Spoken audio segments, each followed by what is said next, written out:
Next point, the fifth point, agricultural बहुत है. India is an agricultural country. Indian exports are of agriculture. Very high quality food grains, very high quality agricultural equipments, very high quality pulses, rice. These are exported to developed countries. So all the barriers in export, चाहे वहाँ से हो, चाहे tax barriers हो, चाहे subsidy barriers हो, ये सारे बैरियर्स को इंडियन गवर्नमेंट को क्लियर कराना चाहिए वहाँ से. वहाँ की गवर्नमेंट क्या करती है, हाई टैक्स लगाती है. अगर टैक्स हाई होगा तो रेट हाई हो जाएगा, रेट हाई होगा प्रोडक्ट कम बिकेगा.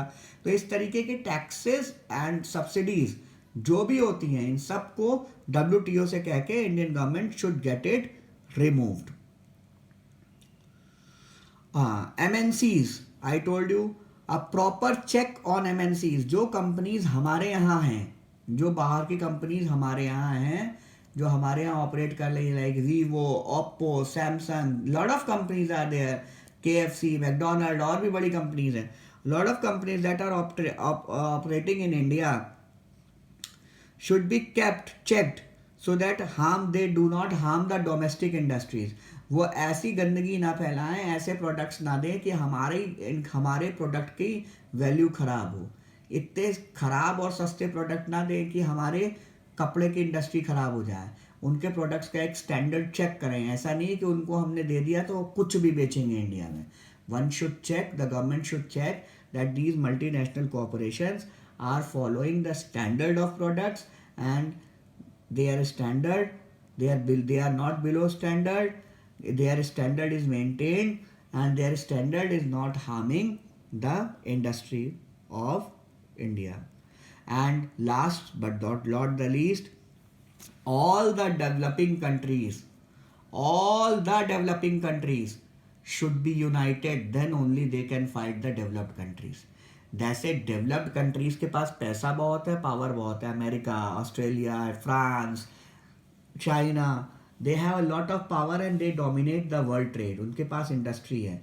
उसी तरीके से छोटी countries, India, Sri Lanka, UAE, developing countries को भी एक साथ आना होगा so that they can maintain the pressure on WTO. Because if WTO पे प्रेशर नहीं रहेगा, WTO will take biased decisions.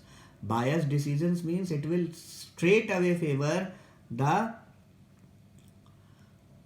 developing nations, and it will frame the rules that will benefit the developing nations. So one should clearly check that the rules of WTO are not according to the benefits of developed nations. So this completes our chapter today, globalization and Indian economy. I'm again wrapping it up very clearly. The first point says that India should produce quality produce so that quality products are maintained.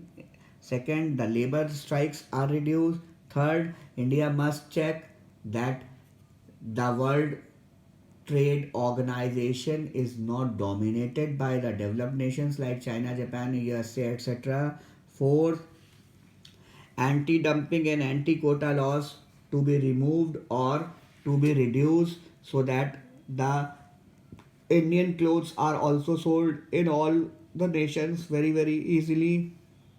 Fifth, agriculture subsidies and agriculture products, the taxes and all to be reduced so that more and more agricultural products are sold, and India has a lot of agricultural produce.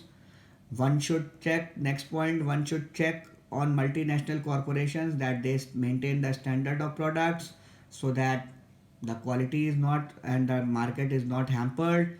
And last but not the least, all the developing nations should be united so that their benefit is done with the help of WTO. Globalization and Indian economy, the chapter is over, and now it's turn for me to start a new chapter, and today I am giving you a lot of questions to solve. This is bye for now. Anshul sir.